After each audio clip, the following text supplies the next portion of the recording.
Hello guys, मैं हूं वली। उम्मीद है आप खैरियत से होंगे। अभी जो मैं वीडियो लेके आ रहा हूं वो है इंडिया की दो बड़ी कंपनीज के ऊपर जिन्होंने चाइना की 160 कंपनीज को टक्कर दे दी। ऐसा क्या किया उन कंपनीज ने, वो इस वीडियो के अंदर पता चलेगा। जरा टाइटल नोट कीजिएगा। How two Indian two wheeler brands killed 160 Chinese company in Africa and whole world. Wow, ये बीट बाइटर ब्रो मीडिया का लिंक है, ये आपको डिस्क्रिप्शन में मिल जाएगा। चलें पहले देखते हैं इसको, उसके बाद इसके ऊपर थोड़ा सा रिएक्ट करते हैं। मैन्युफैक्चरर्स को काफ़ी ज़्यादा मेहनत करनी पड़ती है और बहुत ही तगड़ी स्ट्रैटेजीज लगानी पड़ती है एक इंडियन इंडिविजुअल की डिमांड को पूरा करने के लिए। और इसीलिए हमें इंडिया में सिर्फ 350 सीसी के अंदर ही काफ़ी तरीके की बाइक्स देखने को मिल जाती है। फिर आप चाहें बात कर लें सामान ढोने की, सिटी कम्यूट की, टोरिंग की या ऑफ रोडिंग की। यही मोटरसाइकिल्स का डाइवर्सिफिकेशन है जो इंडियन मोटरसाइकिल ब्रांड्स को एक यूनिक पोजीशन देता है। और ये ब्रांड सभी थर्ड वर्ल्ड कंट्रीज जैसे इंडोनेशिया, कोलंबिया, वियतनाम, नाइजीरिया और मैक्सिको के लिए सबसे ज़्यादा सेंसिबल चॉइस बन जाते हैं। इस बात को मैं कुछ एग्जांपल से समझाता हूँ आपको। जैसे कि टीवीएस अपनी स्टार सिटी को श्रीलंका और कोलंबिया में एक्सपोर्ट करती है। पर कैपिटा इनकम कम होने के कारण वहाँ पर ये बाइक खरीदना और मेंटेन करना काफ़ी आसान हो जाता है। दूसरा एग्जांपल हम ले सकते हैं बजाज की पल्सर का, जो कि इंडिया समेत स्पेन, पेरू, फिलीपींस और कोलंबिया में भी ठीक ठाक बिकती है, क्योंकि इस बाइक से वहाँ पर कम बजट में अच्छी परफॉर्मेंस और रिलायबिलिटी भी मिल जाती है। इसके अलावा स्प्लेंडर के बारे में हम सब जानते हैं कि वो इंडिया में सबसे ज़्यादा बिकने वाली बाइक है। स्प्लेंडर इंडिया समेत नाइजीरिया, बांग्लादेश, नेपाल और श्रीलंका में भी काफ़ी ज़्यादा बिकती है। हीरो आज की डेट में दुनिया के top 3 biggest two wheeler manufacturers में से एक है और ऑलमोस्ट आप सभी को ये फैक्ट पता भी होगा। लेकिन आप में से ज़्यादातर लोग ये नहीं जानते होंगे कि कैसे 4 मुंजाल भाई, जिन्हें पार्टीशन के बाद पाकिस्तान में अपने घर को छोड़कर इंडिया में आना पड़ा, उन्होंने बैंक से लोन लेकर साइकिल पार्ट्स का बिजनेस शुरू किया और कड़ी मेहनत से अपने बिजनेस और इंडिया की ऑटोमोबाइल इंडस्ट्री को मजबूत किया। तो चलिए सुनते हैं ऑडियो बुक हीरो की कहानी, 4 भाइयों का औद्योगिक चमत्कार, कुकू एफएम से।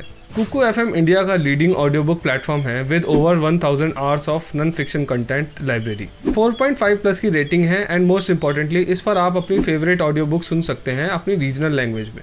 कुकू एफएम एक ऐसा प्लेटफॉर्म है जहां पर आपको हिस्ट्री, मोटिवेशन, फाइनेंस और भी बहुत सारी कैटेगरीज की ऑडियो बुक मिल जाएंगी। पर्सनली मैं भी ऑडियो बुक सुनना काफ़ी ज़्यादा पसंद करता हूँ। कोई भी काम करते टाइम, जिम करते टाइम, रनिंग करते टाइम आप ऑडियो बुक सुन सकते हैं एंड मोस्ट इंपॉर्टेंट हम खुद में वैल्यू ऐड कर सकते हैं। इस प्लेटफॉर्म की general cost 399 rupees per year है, लेकिन मेरे सभी सब्सक्राइबर्स के लिए स्पेशल 50% डिस्काउंट अवेलेबल है। अगर आप मेरा बड़ा अच्छा रहता है, कान में आप लगाएं और सुनते रहें कोई भी ऑडियो। मैं सिर्फ इसकी बात नहीं कर रहा, ऐप की, यूट्यूब वीडियोस भी अगर आप कान में के लिए ही एक्सक्लूसिव डिस्काउंट अवेलेबल है। Don't miss your chance, go and check out, link is in the description. बाकी जितनी भी इंडियन बाइक्स मैंने आपको अभी तक बताई थी वो कुछ देशों में तो काफ़ी ज़्यादा अच्छा कर रही हैं, लेकिन बाकी में बस ठीक ठाक ही कर पा रही हैं। पर एक मोटरसाइकिल ऐसी है जिसने पूरे के पूरे अफ्रीका कॉन्टिनेंट पर ही अपना दबदबा बना रखा है और उसका नाम है बजाज बॉक्सर। अर्ली 2000s में नाइजीरिया जैसे अफ्रीकन देशों में ज़्यादातर चाइनीज़ कंपनीज ही अपनी बाइक्स बेचा करती थी, और वो इसलिए क्योंकि अफ्रीका के देश दुनिया के कुछ सबसे गरीब देशों में शामिल हैं और चाइनीज़ बाइक्स काफ़ी ज़्यादा सस्ती होती थी। चाइना से बाइक्स बॉक्स में आती थी, अफ्रीका में लोग इनको खरीदते थे और इनको असेंबल कराने के लिए अपने लोकल मैकेनिक के पास लेके जाते थे। इन चाइनीज बाइक्स की क्वालिटी काफी ज्यादा खराब होती थी और चाइना की ये कंपनीज वहाँ पर कोई भी आफ्टर सेल सर्विस नहीं दिया करती थी, क्योंकि इन्होंने वहाँ पर सर्विस सेंटर और ऑफिस बनाए ही नहीं थे। वहाँ पर ऐसी तकरीबन 200 चाइनीज कंपनीज अपनी बाइक्स को एक्सपोर्ट करती थी। गरीब अफ्रीकन्स को मजबूरन चाइनीज बाइक्स ही खरीदनी पड़ती थी, क्योंकि जापानीज बाइक्स काफ़ी ज़्यादा महंगी थी और ज़्यादातर की पहुंच से काफ़ी ज़्यादा दूर थी। और यही सब देखकर बजाज ने अपॉर्चुनिटी का फ़ायदा उठाने का सोचा और अपनी फुली असेंबल्ड बॉक्सर अफ्रीका के कई देशों में लॉन्च करी। शुरुआत में ये बाइक इंडिया से फुली इंपोर्ट करी जाती थी, पर बाद में बजाज ने वहाँ पर असेंबली प्लांट्स लगा दिए और उसके बाद उन्होंने वहाँ पर इंपोर्टर्स के साथ मिलकर डीलरशिप और सर्विस सेंटर्स भी खोले। अब नाइजीरिया जैसे कई देशों के लोगों के पास ऐसे ऑप्शन थे जिनकी कीमत चाइनीज़ और जापानीज बाइक्स के बीच में थी, पर क्वालिटी जापानीज जैसी ही थी और उनको अच्छी क्वालिटी की सख्त ज़रूरत थी। और इसका रीज़न है बोडा बोडा। दरअसल बोडा बोडा वर्ड जो है वो अफ्रीका के काफ़ी सारे देशों में बाइक टैक्सी के लिए यूज़ किया जाता है। बोडा बोडा अफ्रीकन के बीच काफ़ी ज़्यादा पॉपुलर है और उसके 2 रीज़न है। पहली और बड़ी वजह यह है कि अफ्रीका में पर कैपिटा इनकम अक्सर काफ़ी ज़्यादा कम होती है और लोगों को काफ़ी कम पैसों में टैक्सी सुविधा मिल जाती है इन बाइक टैक्सी की वजह से। और दूसरी वजह यह है कि मालावी जैसे कई देशों में आज तक भी चाइनीज़ रोड नहीं पहुंचे हैं और मोटरसाइकिल को ख़राब रास्तों पर चलाना गाड़ियों से ज़्यादा आसान होता है। बोडा बोडा वाले सिर्फ लोगों को ही नहीं छोड़ते हैं, बल्कि उनको कई बार काफ़ी ज़्यादा भारी सामान ले जाते हुए भी देखा जा सकता है और अक्सर अफ्रीकन बाइक्स को एम्बुलेंस की तरह भी यूज़ करते हैं। बोडा बोडा वाले बहुत ज़्यादा नहीं कमाते हैं और नई बाइक्स लेना अक्सर उनकी पहुंच से काफ़ी बाहर होता है, इसीलिए वो जाते हैं सेकेंड हैंड बाइक्स की तरफ और वो चूज़ करते हैं बजाज की बॉक्सर को। बजाज की ये बाइक इतनी वेल इंजीनियर्ड है कि इतने अब्यूज झेलने पर भी ये कई लाख किलोमीटर आराम से निकाल देती है। मतलब सेकंड हैंड भी है तो आसपास भी नहीं चल पावरफुल है। बॉक्सर को बजाज ने काफ़ी ज़्यादा रोबस्ट बनाया है और बजाज ने इस बात का ध्यान रखा है कि अफ्रीका की मुश्किल टेरेन्स पर ओवरलोडिंग के साथ चलने पर भी इन बाइक्स पर कोई प्रॉब्लम ना आए, और इसीलिए इसमें हमें 100 सीसी के इंजन के बजाय 150 सीसी का इंजन देखने को मिलता है, जिसकी वजह से काफ़ी ज़्यादा वजन आराम से खींच लेती है। बजाज के अलावा अफ्रीका में टीवीएस की स्टार सिटी भी काफ़ी ज़्यादा पॉपुलर है। बजाज और टीवीएस की बहुत ही अच्छी क्वालिटी, माइलेज और प्राइस होने के कारण अफ्रीका में जहां एक टाइम 200 चाइनीज़ कंपनीज हुआ करती थी, वहां अब सिर्फ 40 बची हैं, वो भी अपने दिन गिन रही हैं। अफ्रीकन्स इंडियन टू व्हीलर्स को जापानीज़ के बराबर ही मानते हैं और इसीलिए वो चाइना की सस्ती बाइक लेने के बजाय थोड़े और पैसे डालकर इंडिया की बाइक लेना ज़्यादा पसंद करते हैं। ऐसा भी नहीं है कि अफ्रीकन्स ही ऐसा मानते हैं। जहाँ भी इंडियन टू व्हीलर्स बिकते हैं वहाँ पर सभी लोगों का सेम माइंडसेट है और ये चीज़ इंडिया में भी देखने को मिलती है। इंडिया में लोग अपने इंडियन ब्रांड्स की कार लेने जाते हैं तो अक्सर उनके मन में ये स्टीरियोटाइप होता है कि इंडियन ब्रांड्स की कार्स रिलायबल नहीं होंगी, जो चीज़ पहले से काफ़ी ज़्यादा सुधरी है। पर आज भी टॉप 10 मोस्ट सेलिंग कार्स की लिस्ट में सिर्फ 2 ही इंडियन कार्स आती हैं, बाकी या तो सुजुकी की होती हैं या हुंडई की होती हैं। पर टू व्हीलर मार्केट का सिनेरियो बिल्कुल उल्टा है।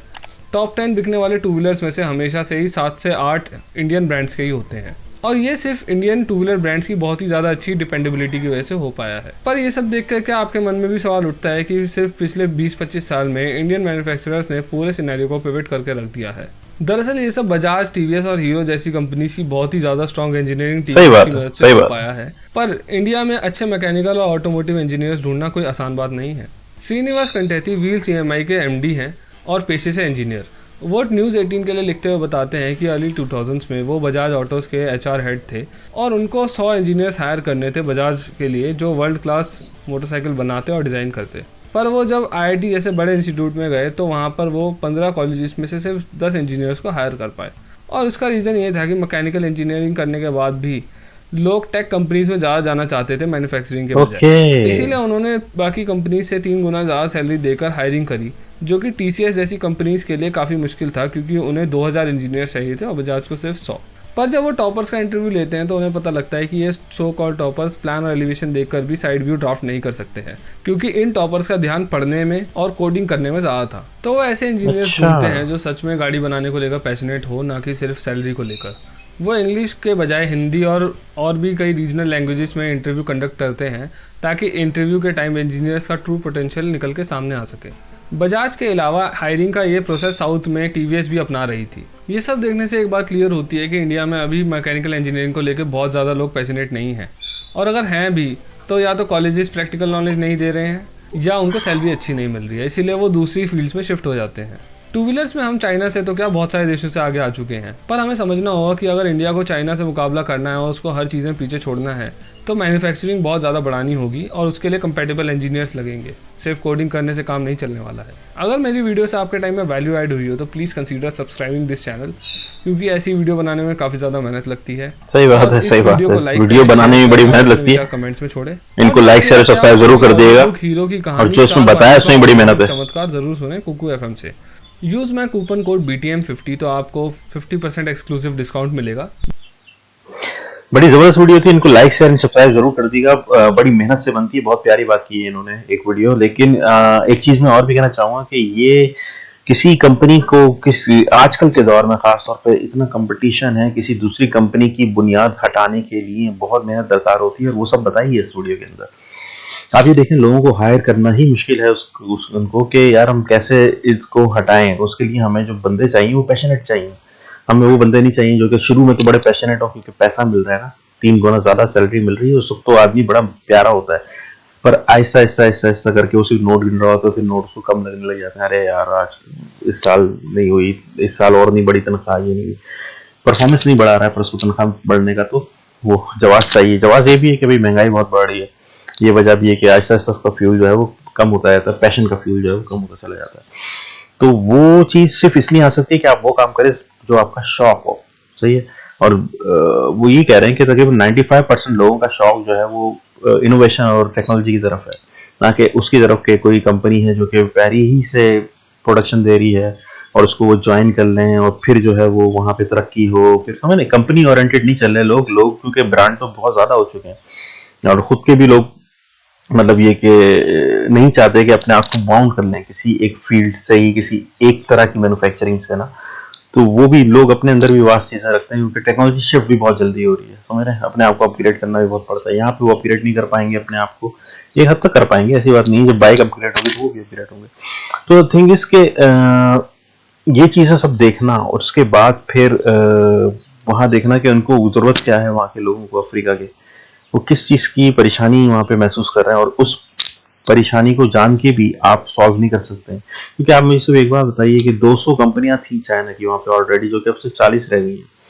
तो 200 कंपनियां जो थी, क्या वो एक दूसरे को बीट करना नहीं चाह रही होंगी?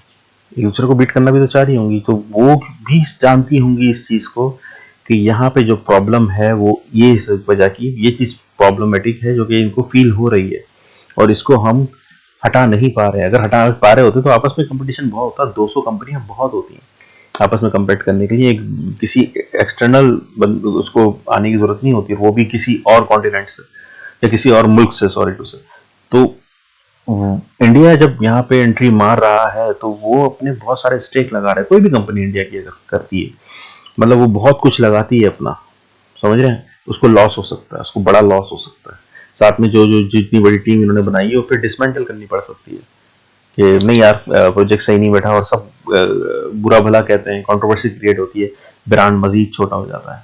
तो मैंने ये सारी चीजें दांव पे लगाने के बाद ये सब कुछ होता है, और बहुत बड़ी कामयाबी की बात है कि सिर्फ दो कंपनियों ने 200 कंपनियों को टक्कर वहां के दे चुके हैं। 160 कह रहे हैं क्योंकि 40 अब बच चुकी हैं, बाकी 160 अपना काम कर चुकी हैं। मतलब ये बहुत बड़ी बात है यार, ऐसा सोचना ही बड़ी जहानत की बात है, इनको तालियों से नवाजना चाहिए, समझ रहे हैं। ये फाइट करना बहुत मुश्किल काम है, दूर से एक वीडियो के ऊपर रिएक्ट करना मुझ जैसे इंसान के लिए बहुत आसान काम है। तो वेरी वेल डन इंडिया।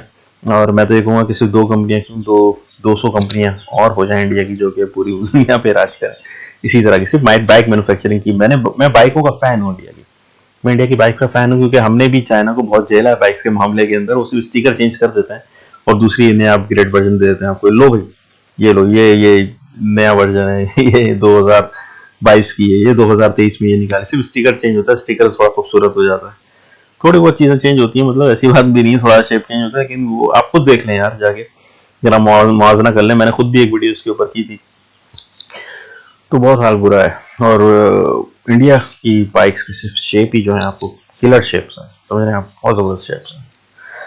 खैर गाइस, बहुत अच्छी वीडियो थी।